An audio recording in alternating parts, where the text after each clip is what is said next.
Hello there. So you want to know how you can recover your Genshin Impact account? This is going to be the only video that you'll ever need to watch on the internet. So with that being said, let's just get straight into the video, shall we?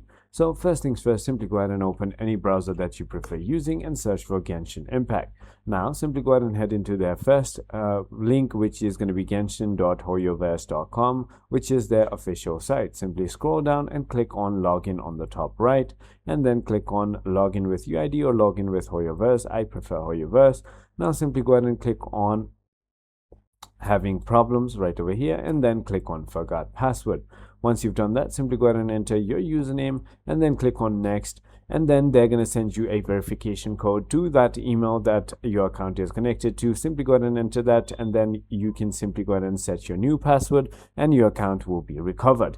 It is as simple as that. I hope this video was helpful to you. If it was, hit that like button and I'll see you on the next one.